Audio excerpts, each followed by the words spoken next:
Eu sou casada, esse ano vão fazer 15 anos, né? Que eu sou casada, Poxa, graças glória a a Deus. Deus. E nós casamos em 2009. E quando foi no ano de 2012, eu comecei a ter... Um certo dia, era um domingo, me arrumando para ir para a igreja. Eu comecei a ficar com manchas muito grandes nas pernas, na parte do joelho. E doía muito. Como na época eu estava trabalhando no centro da cidade, eu achava que era por andar de trem, ficar em pé muitas horas, varizes, mas nunca imaginei que pudesse, né, ser lúpus, né? Mas antes disso, do lúpus, que em 2012, né, digo recém-casada, 2012 ainda, eu estava com uma pedra nos rins, onde eu já tratava por um ano num hospital que eu trabalhava na época. E aí nós tentamos fazer vários procedimentos que não precisasse ser cirurgia para tirar a pedra. Então, fizemos 3 tentativas que deram errado. E quando nós resolvemos marcar a cirurgia, eu estava de férias nessa empresa e comecei a trabalhar em outra, né, no período das férias. E aí a gente fez a cirurgia uma semana antes de eu começar. A pedra, o laser, né, que era... Não entrou, não passou na minha uretra. Então, aí o médico falou assim, você vai precisar ficar com um catéter durante 30 dias para ele inflar, e aí a gente conseguir fazer a cirurgia. E aí, quando completou os 30 dias, eu lembro que eu saí do centro, vim até de frescão para poder chegar mais rápido no hospital. A cirurgia estava marcada para 9 horas da noite. E quando na primeira vez, eles já tinham avisado meu esposo que a cirurgia deu errado, que eu ia para casa sem ter feito a extração da pedra. E aí, dessa vez, já entrei tarde para o centro cirúrgico e tal. E aí, eles chamaram meu esposo, diz ele que foi mais ou menos umas meia-noite e pouca, para dizer que tiveram um pouco de dificuldade, que não correu muito bem, como eles esperavam, que ao invés de eu ir embora no dia seguinte, na manhã seguinte, que é muito rápido, era uma única pedra, eu teria que ficar mais ou menos uns 2 dias no hospital. Aí meu esposo falou assim, mas por quê? Ah, não, só pra gente ficar ali em observação e tal. Eu já saí passando mal, com muita febre do centro cirúrgico, os remédios não estavam controlando muito bem, mas falaram que era uma enxaqueca pós-hack, então me mandaram para casa.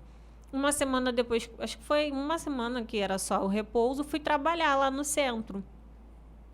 E quando bateu mais ou menos uma semana do que eu tinha voltado também, eu já não estava me sentindo muito bem. E eles falaram que como eu ficava sentada e ia trabalhar no frescão, não teria problema nenhum. E quando eu cheguei lá, eu lembro que era um dia muito chuvoso, e a minha amiga falou assim, vamos sair para almoçar? Eu falei assim, eu não estou me sentindo bem, vamos pedir comida aqui mesmo? Aí ela falou assim, mas o que você quer? Eu falei, acho que é melhor eu tomar uma sopa, porque eu não tô legal. Aí ela foi pedir uma canja. Eu estava sentadinha no banquinho da copa. Quando ela chegou com a comida para mim dali mesmo, eu não consegui nem abrir. Aí ela falou assim, o que tá vendo contigo? Eu falei assim, eu não sei, tô ficando toda dura. Acho que eu tô ficando... Eu falei assim, tô paralisando. Falei, eu não sei o que tá acontecendo. Aí começa aquele desespero. Onde que tá o chefe? Liga pro chefe, liga pro coordenador. Aí voltou todo mundo. Eu lá, paralisada, todo mundo assustado. E aí, nessa época, a gente ainda não tinha carro, né? E aí, eles entraram em contato com o meu esposo, pro meu esposo ir lá me buscar. Mas eu falei assim, gente, ele tá lá em Paciência. Até o meu esposo chegar aqui, é melhor eu pegar e ir embora para casa, que vai dar no mesmo. Com muita dificuldade, me botaram dentro de um táxi, que fazia trabalhos lá para a empresa. E ele veio pela seletiva para me trazer. Eu sei que o homem me olhava pelo retrovisor e ele ficava falando assim, pelo amor de Deus, não morre dentro do meu carro, não. Eu ficava na minha mente, eu falei, o que esse homem tá vendo? Falei, eu sei que eu tô paralisada, assim, dura, que eu lembro que eu ficava assim, olhando para ele.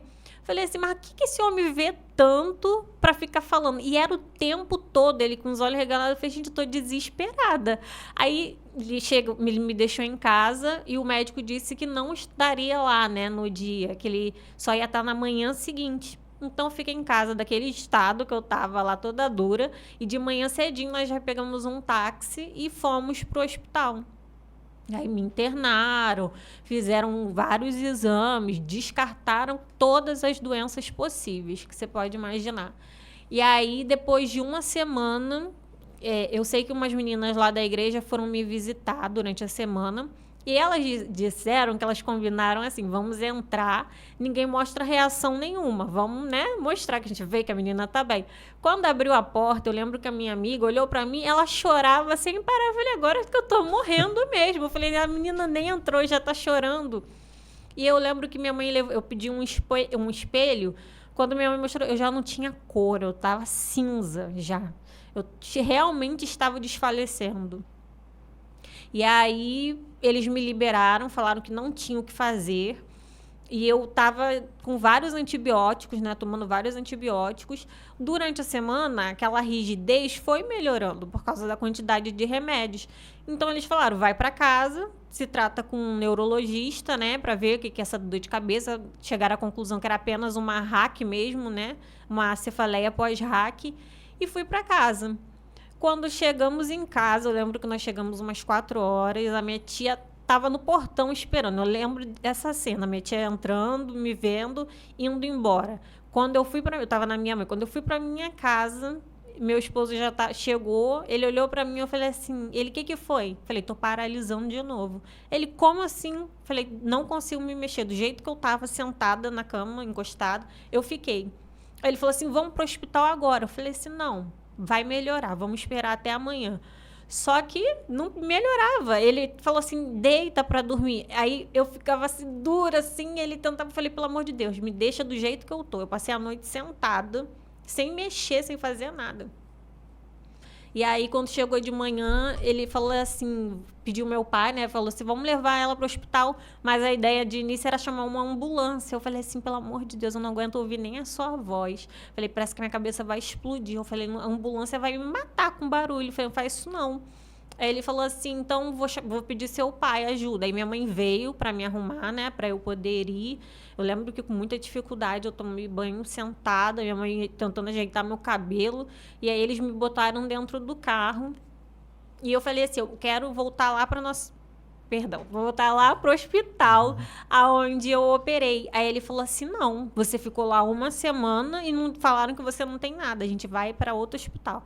E aí eles me levaram lá para um hospital da Barra, onde na época eles não sabiam nem chegar lá. Eu lembro que foi até meio difícil deles conseguirem chegar, foi meu pai e meu esposo. E eles abriram a porta do carro, né, na entrada de emergência, vem os seguranças para ver o que você tem, então foram pegar a cadeira de rodas. Eu não conseguia sair de dentro do carro, porque eu já estava paralisada. E aí eles chamaram um doutor, eu lembro do rosto do doutor perfeitamente. Quando ele me olhou, ele falou assim, pega essa menina e passa ela na frente de todo mundo, ela tem meningite. Falei, gente, só no olhar? Só em olhar, rigidez do pescoço, eles tentando me tirar do carro. Ali ele já bateu o olho. E ele tinha menos de 30 anos, era médico novo, sabe? Recém-formado. E aí eu falei assim, não é possível, Senhor. E sendo que, antes de eu fazer essa cirurgia, o meu pastor me orou e falou assim, irmãos, deram uma santa ceia, ele me botou na frente da igreja, ele falou assim, Gisele já fez a cirurgia, deu errado, então para ela fazer essa segunda vez, vamos levantar um clamor pela vida dela, para que tudo corra bem dessa vez.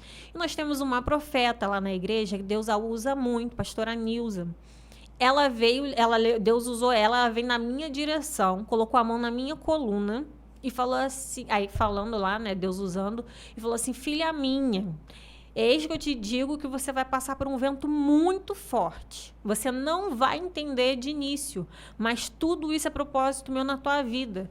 Mas uma coisa eu te digo, não questione.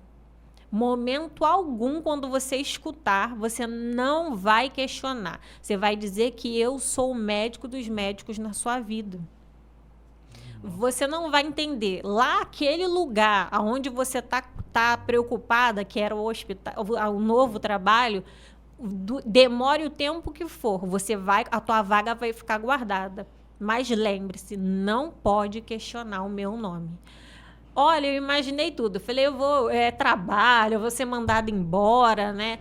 Nunca passou pela minha cabeça que era isso. E aí, quando a gente operou, eles avisaram do problema. E quando cheguei lá no hospital, né? Ele me olhou, o médico falou assim, passa ela, isola, bota todo mundo já as roupas, porque é meningite. Aí eu lembro que tinha muito médico ao mesmo tempo falando, não é possível, como que você sabe? Ele é sim, é meningite, olha só, aí mexeram no pescoço, não baixava, toda dura, não mexia mais nada. E aí podia ficar entrando lá um pouquinho meu pai, um pouquinho meu esposo. Aí meu esposo entrava, tentava fazer assim, umas gracinhas, né, pra mim. E meu pai teve uma hora que entrou e perguntou, doutor, fala o que minha filha tem, pelo amor de Deus. E a gente estava num problema, porque ao mesmo tempo que eu estava passando mal, o meu avô, que é o pai do meu pai, tinha caído na esquina da nossa casa, que é a outra rua.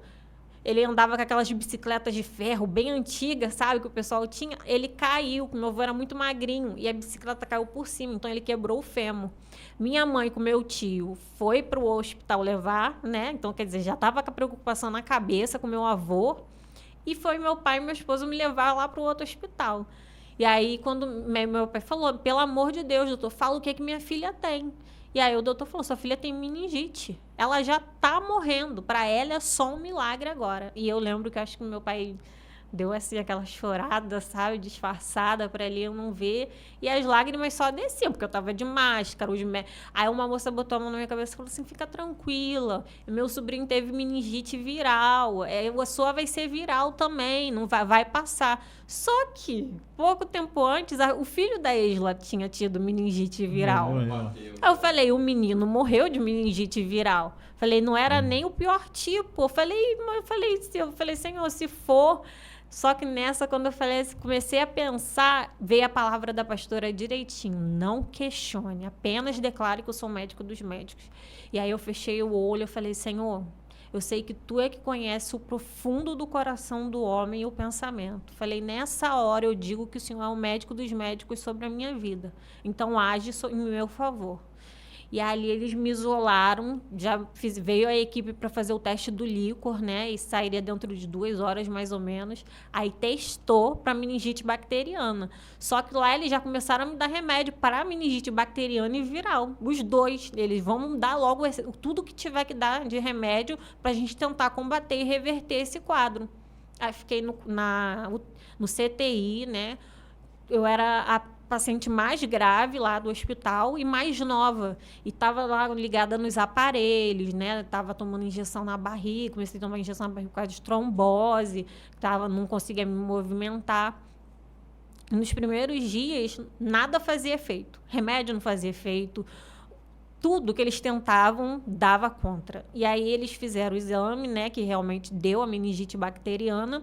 E a doutora falou assim para minha mãe, só podia entrar minha mãe ou o meu esposo à noite, porque não podia ter visita. Eles mesmo, depois que meu pai foi embora, não pôde mais ficar comigo.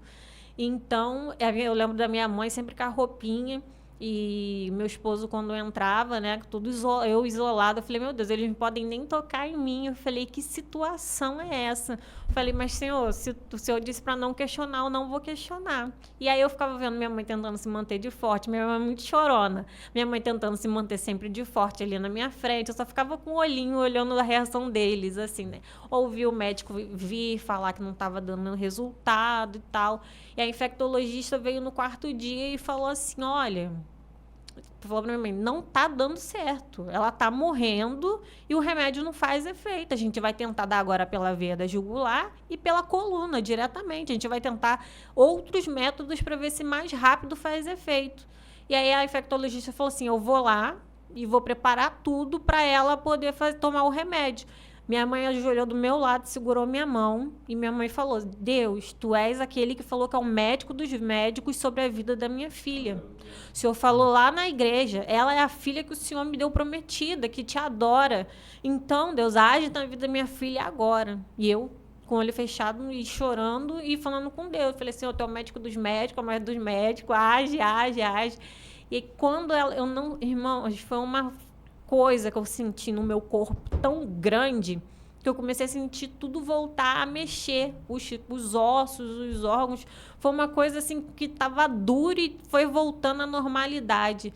E aí eu lembro que eu virei para minha mãe e falei assim, mãe... Aí minha mãe olhou, não estava falando, né? Eu falei assim, eu quero comer. porque eu não tava, era tudo injetável. E aí minha mãe começou a chorar e falou assim, glória a Deus, porque a oração, ela tem o poder, né? E aí, quando a médica voltou, eu estava sentada na cama e minha mãe dando comida na minha boca. Eu ainda não tinha força, mas minha mãe dando comida. Ela falou assim, o que está acontecendo? A minha mãe falou assim, é o poder de Deus. É milagre, Deus que faz isso. Aleluia. Aí veio aquela equipe toda de médicos. Eu lembro que eu cheguei a contar uns 13 médicos que ficavam indo lá ver a minha situação. E aí, quando ela falou assim, vamos mandar repetir os exames agora. E aí ela foi, né? Tô com aquela roupa. Ela abriu a porta, ela já não estava mais com aquela roupa, porque ela falou assim, ó, tem o risco de ter contaminado o pessoal da igreja, que minha mãe falou, ela toma conta de grupo de criança, ela trabalha num lugar novo, no hospital que ela ficou primeiro. Ela recebia visita de quase o hospital inteiro, porque eu sou muito amiga de muita gente, sempre faço muita amizade. Então, eu recebia visita do pessoal da diretoria até o pessoal que fazia a limpeza do hospital, sabe? Eu sempre fui muito amiga de todo mundo. Eu trabalhava no RH, então passeava pelo hospital, fazia festa. E aí, quando minha mãe contou tudo isso, eles falaram assim, tem o risco dela contaminar muita gente e ela ainda pode matar muita gente. Se essa bactéria desenvolveu, meu Deus do céu, não quero nem pensar. E aí, quando a infectologista voltou com o exame daquele dia, ela falou, eu não sei o que aconteceu. No exame mostra que do jeito que foi injetada a bactéria na coluna dela, ela não se mexeu nem para cima, nem para baixo, nem para os lados. Não atingiu a cabeça, que é o primeiro lugar que atinge a meningite bacteriana. Falou assim, nada. Do jeito que tá, a bactéria só tá fazendo mal para ela mesmo. Não tem perigo mais de contaminar nem vocês que são da família. E ali Deus começou a agir. Daquele dia ali, do quarto dia, eu fui voltando, fui melhorando. Aí as pernas, fazer os exercícios, andando um pouquinho, tal. Foi voltando, reaprendendo a fazer as coisas. E ali, eu sempre, minha mãe, todo dia ia, segurava minha mão e a gente orava, né? Não podia, não tinha muita força, mas orava. E o meu pastor, antes de eu entrar, né, de ir para esse hospital, quando no primeiro hospital eles não conseguiram descobrir, o meu pastor foi me visitar, e que lá eu podia. E ele me orou e ele falou assim, Gisele, eu senti no coração, Deus falou comigo que o que você tem é uma bactéria no seu corpo. E essa bactéria vai tentar te matar. Aí ele falou assim, mas você crê que Deus pode fazer um milagre agora? Eu falei, eu creio. Aí encheu um copo de água lá do hospital, ele me deu, ele falou assim, bebe com fé, que essa bactéria não vai te matar. E ninguém sabia que era uma bactéria, só lá no outro hospital. Então, assim, Deus foi usando pessoas para a minha vida para que um milagre começasse a acontecer. E aí os doutores falavam, você vai sair aqui com sequela, não vai cantar mais. Você vai sair com problema na audição, a sua visão, não sei o quê, vai sair de cadeira de rodas, não sei o quê. Falei, pois eu vou sair daqui andando. E eles falavam que era impossível. No último dia, quando eu fui receber a minha alta, eles fizeram um exame e parece que tinha dado uma alteração. Eles quiseram me segurar lá e mandaram repetir o exame de novo. Já não tinha dado de novo mais nada. Falou assim, então é para você ir embora para casa mesmo. Então, depois de 21 dias, eu saí andando. Era dia de votação. Eu falei, me leva para votar. E falei assim, agora a gente vai para a igreja. Fiquei sentadinha, meu pastor botou uma cadeira lá na frente para eu contar o que Deus tinha feito. Eu falei, o primeiro lugar que eu quero ir é a igreja. Eu falei, eu quero ir lá adorar a Deus e contar que Deus ainda faz milagres. E aí o doutor lá, na época, ele até conversou comigo eu perguntei sobre a minha situação e o filho da Êngela. Ele falou assim, olha, é uma coisa que não tem explicação, porque dele, coitado, atingiu logo a cabeça e era viral. Não tinha por que ter acontecido desse jeito. Ele em você, que você tinha tudo para morrer, infectar as pessoas, atingir sua cabeça, e não aconteceu. Ele falou assim, vai entender os mistérios de Deus. Eu falei, é verdade, a gente não entende nada. Deus é que sabe. Eu falei, por isso, doutor, que a gente tem que declarar que ele é o médico dos médicos. E contei para ele, né? O doutor falou assim, agora eu creio que esse Deus faz milagres. Amém. Nazareno, olha o Nazareno.